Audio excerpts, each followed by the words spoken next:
Technical video alert, we're going to get into what exactly is a Merkle tree.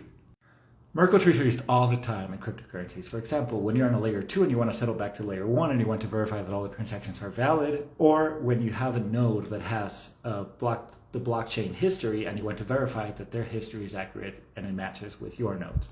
Now, if you haven't seen my video in hashing, you have to go and check that out. But once you know what a hashing function is, let's see how it's applied.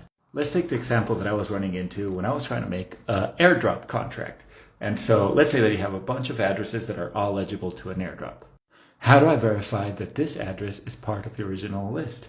Well, what I can do is check every single address until I get to it, and then I say, okay, found it. But in the worst case scenario, I'm going to have to go through every single address to find out whether it was part of the original list.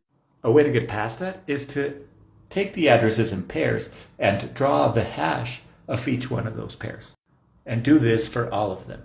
This way, you end up, if you have 60 original addresses, you end up with 8 hashes.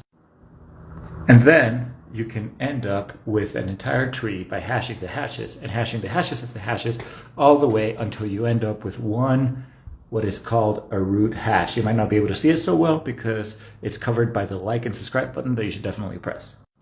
The awesome thing about a Merkle tree like this is that any change in the original data is going to result in a completely different root hash.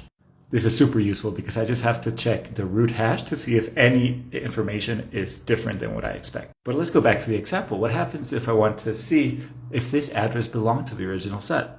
It turns out that the minimum data that I need to verify that that address was part of the original set is just the address that was next to it on the original list and the hashes all the way through to the root hash.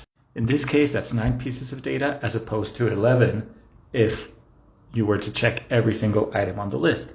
And this starts becoming really useful when you start dealing with really large pieces of data originally. For example, if you double the size of this tree, you only need one more step in the hash tree in order to make it, to verify it, as opposed to having to double the amount of computations if you would have to check every single one.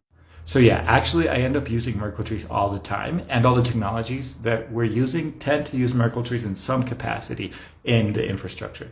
So definitely subscribe if you want more than a surface level understanding of how crypto actually works.